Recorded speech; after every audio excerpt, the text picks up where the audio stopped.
सुप्रभातम। मैं RC school Salaiya से JP Dwivedi कक्षा 8वीं संस्कृत विषय पर व्याख्यान दूंगा अपने प्रिय बच्चों के लिए। आइए देखते हैं। नर्मदा शीर्षक है।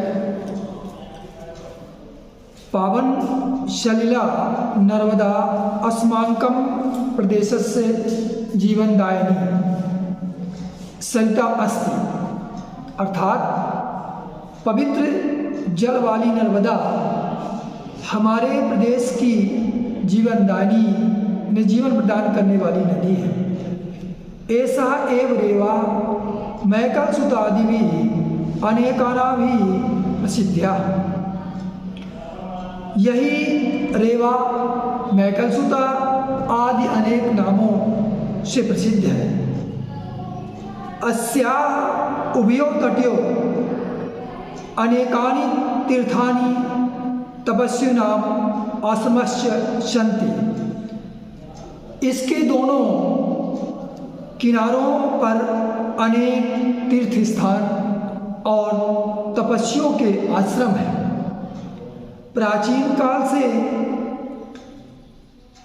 प्राचीन कालादेव अस्याः पावन तटीयाः तपस्विनां सिद्ध स्थलानि सन्ति।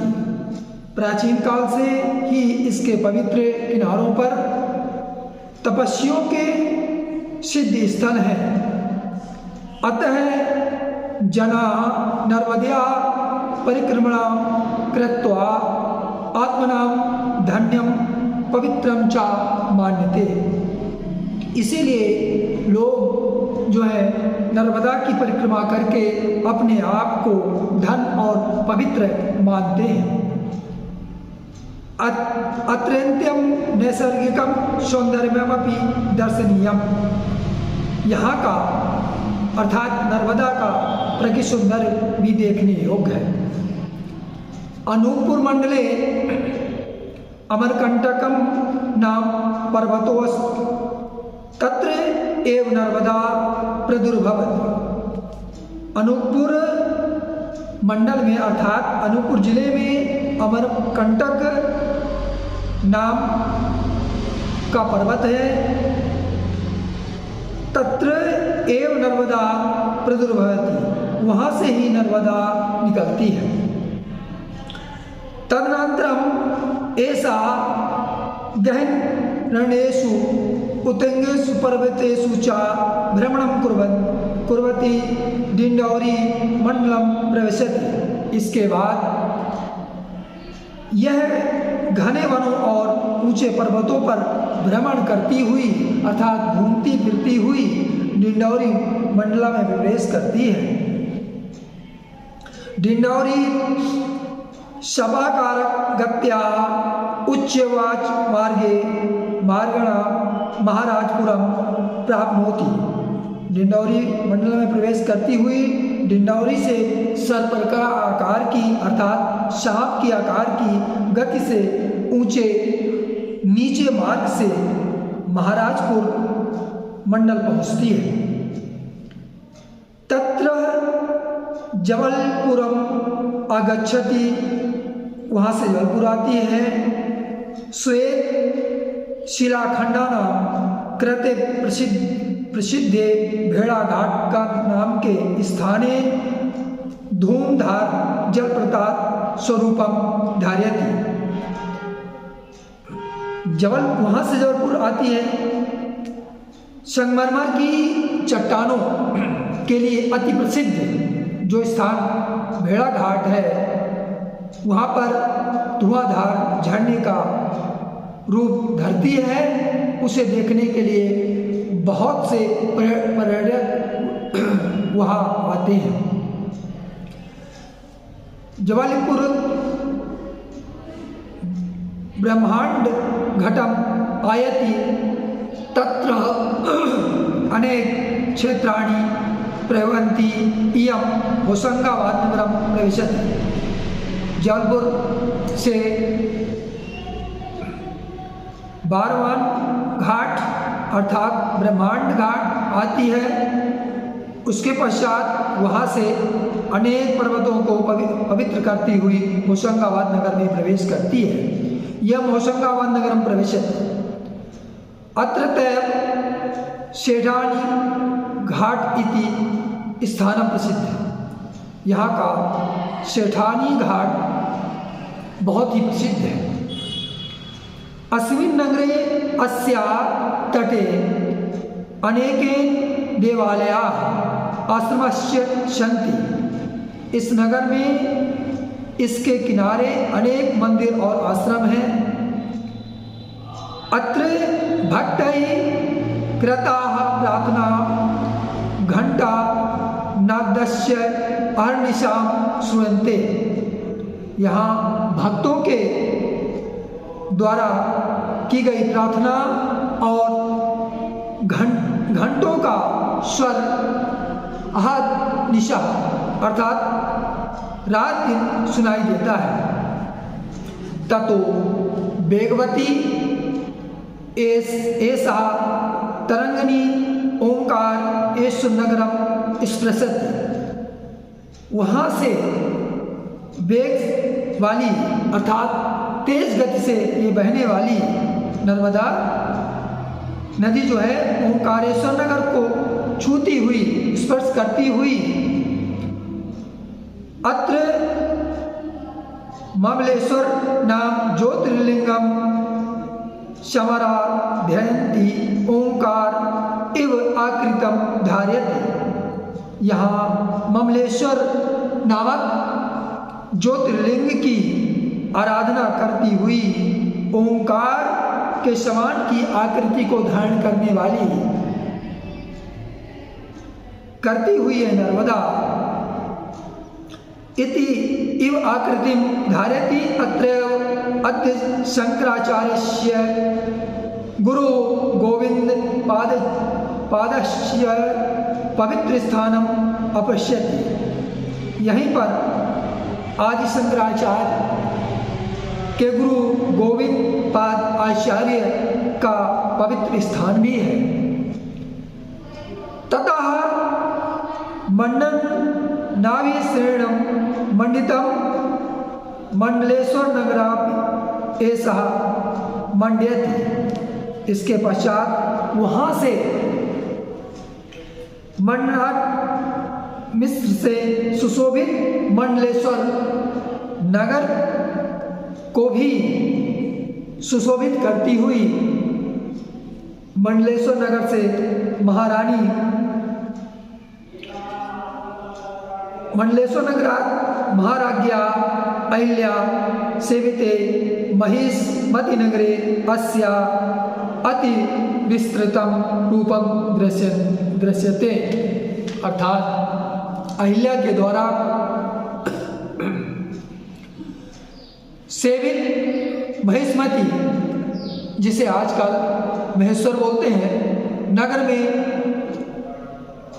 इसका अति विस्तृत रूप दिखाई देता है। दृश्यन्ते पश्चात खलघाट शूलपाणेश्वर दीनी स्थानानि सिंचति। शाह गुजरात प्रान्तस्य भृगुकच्छ नगर समीपे अरब सागरे विलेते। इसके बाद में खलघाट शूल पाणेश्वर आदि स्थानों को सींचती हुई गुजरात प्रांत के भरूच नगर के पास अरब सागर में यह समाप्त अर्थात विलीन हो जाती है। नर्मदा नद्यमेव वर्गी इंदिरा सागर सरदार सरोवर दया बहवा बांधवा निर्मिता सन्ति। नर्मदा नदी पर ही बरगी इंदिरा सागर सरदार सरोवर आदि बहुत से बांध निर्मित हैं। यवंता बंधा नर्मदा मध्यम सन्ति तवंत्या अनेयुषु निदेशुना सन्ति। जितने बांध नर्मदा नदी पर हैं उतने अन्य अर्थात दूसरी नदियों पर नहीं है। एवं बंधई विद्युत उत्पादनम, भूमि सेचनम, जल परिवहनम, अभ्यारण्य निर्माणम, पर्यटन स्थल निर्माणम इत्याद्यो विविध लाभा भवन्ति। इन बांधों से बिजली उत्पादन, भूमि का सींचना, जल परिवहन, अभ्यारण्य का निर्माण, पर्यटन स्थल का निर्माण इत्यादि विभिन्न लाभ होते हैं। एतेषां उपकारणां हेतु ऐसा एव, इनके उपकारकों के लिए यही है, अर्थात नर्मदा ये उपकार करती है। ऐसा नाम स्मरण मात्रेण, नर्मदा का नाम स्मरण करने से मात्र, उसका नाम लेने से ही पापम अपाप करोति, अर्थात नाम लेते ही पाप दूर कर देती है। पुराणेषु अस्याः बहुविधि महात्मा प्रतिपादिता,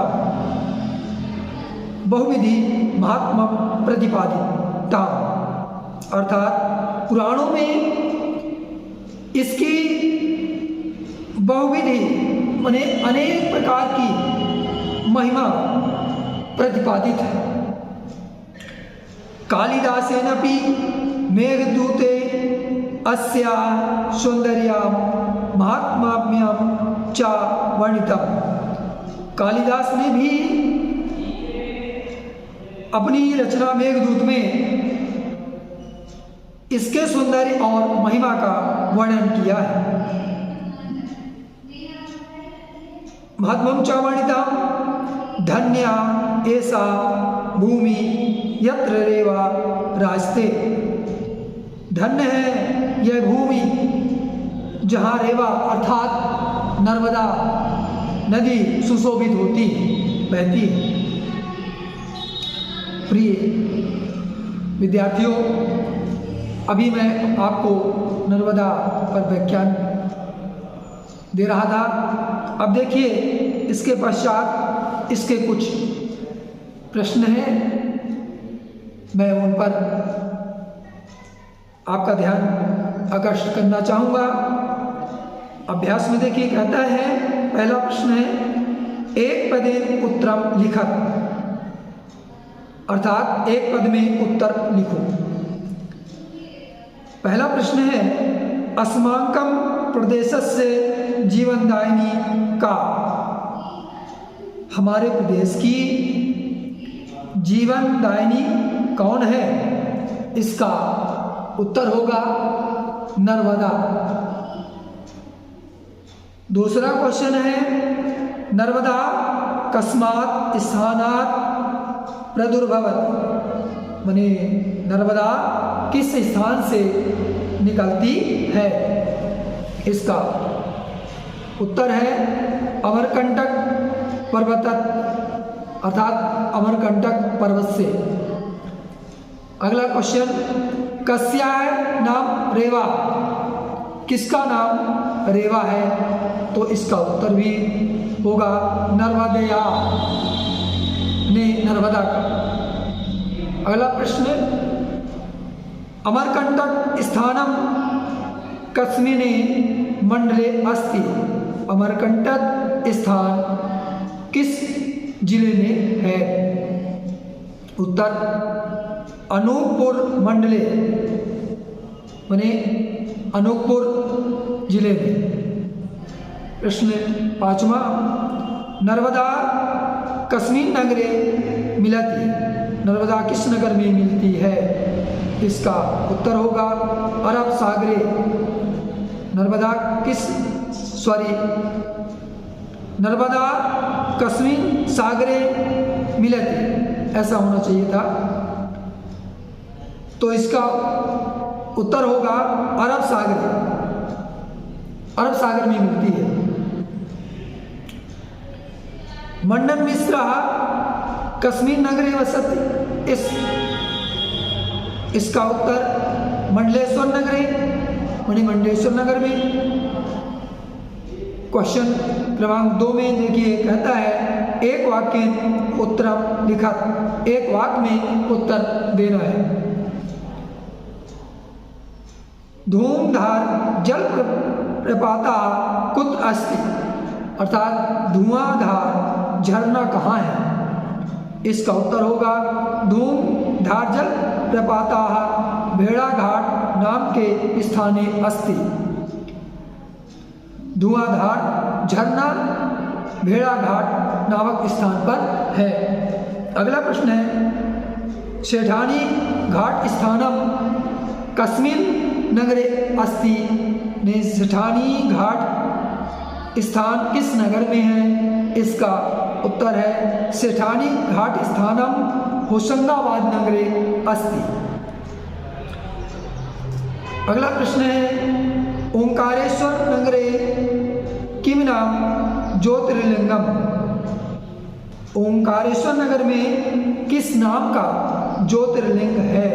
इसका उत्तर है ओंकारेश्वर नगरे ममलेश्वर नाम ज्योतिर्लिंगम, यानी ओंकारेश्वर नगर में ममलेश्वर नाम का ज्योतिर्लिंग है।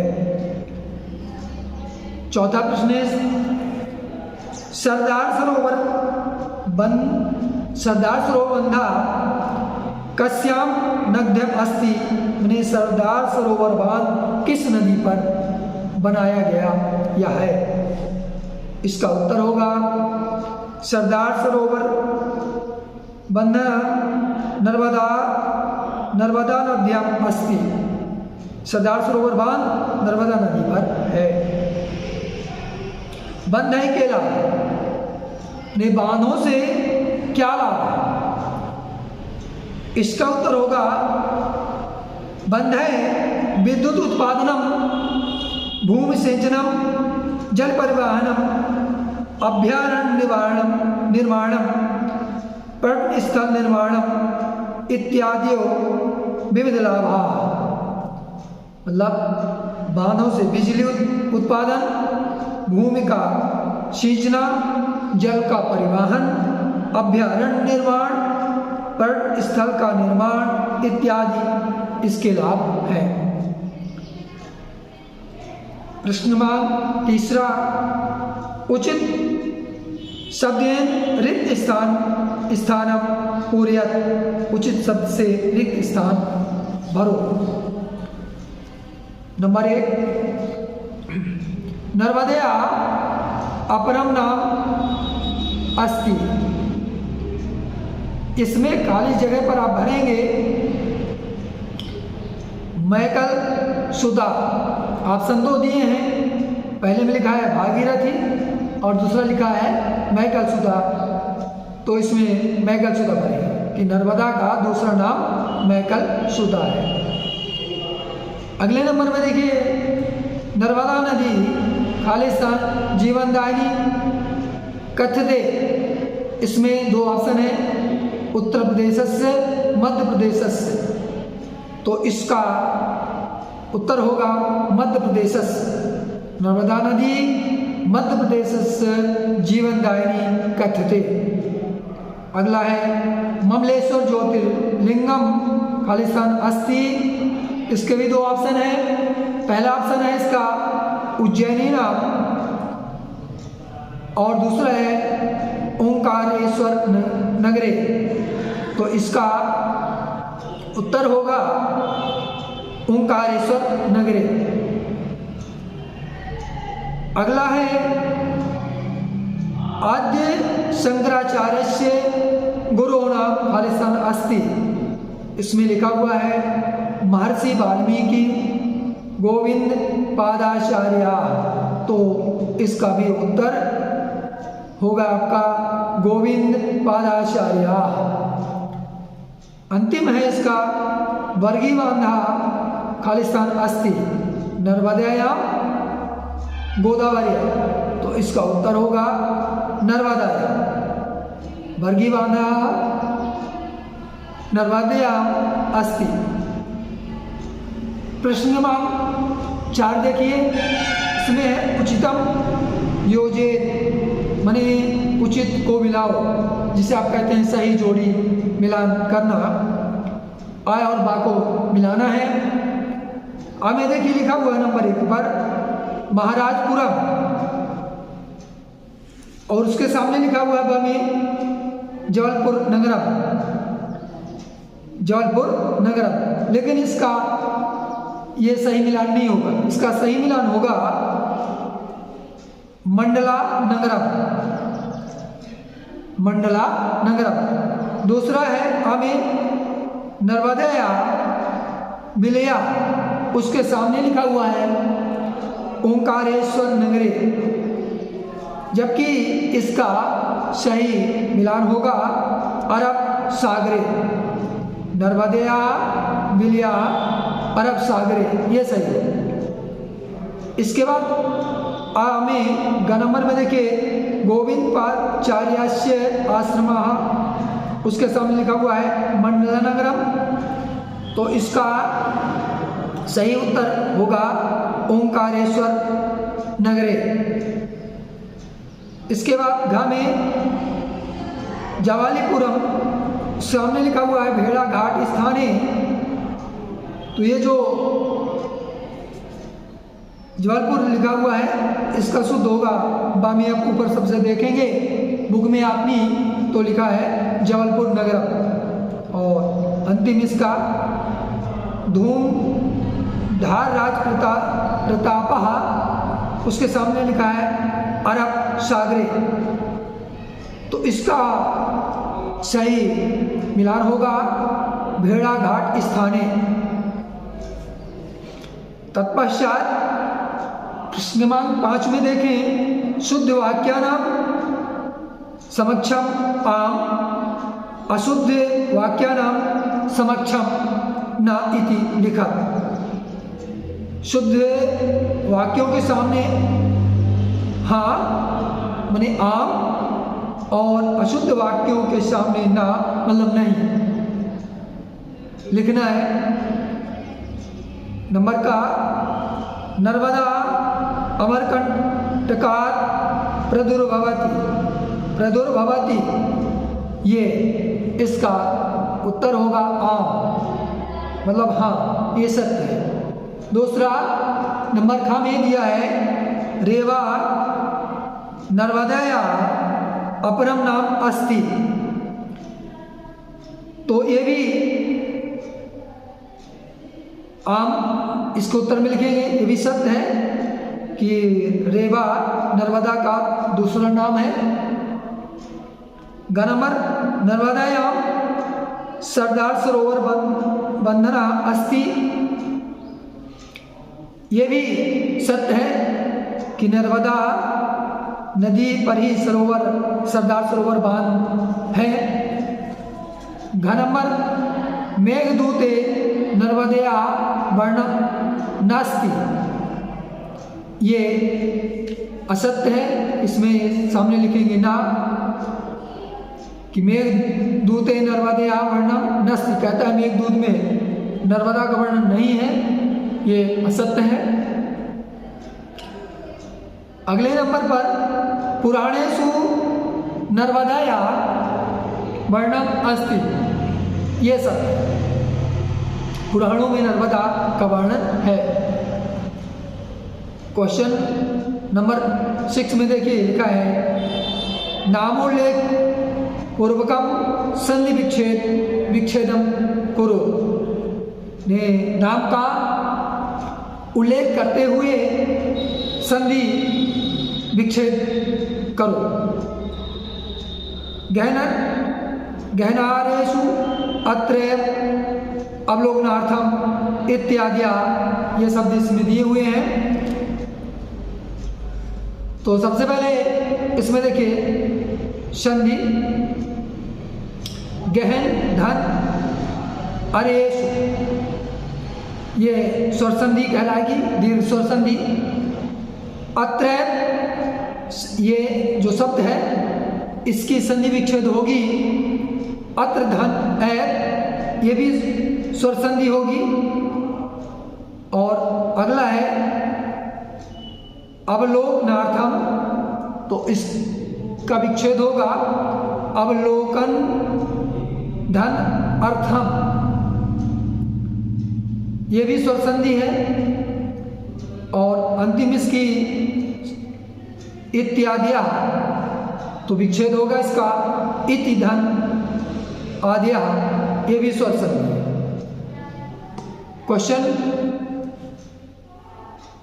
7वां कहता है नामोल्लेख पूर्वकम समास विग्रह करो, नाम का वर्णन करते हुए, उल्लेख करते हुए समास विग्रह करना है। आज इतना ही, कल फिर से मैं पुनः कक्षा लूँगा, तो आगे की पढ़ाई होगी। आप सभी को धन्यवाद। खूब बड़ी हो जाती है तो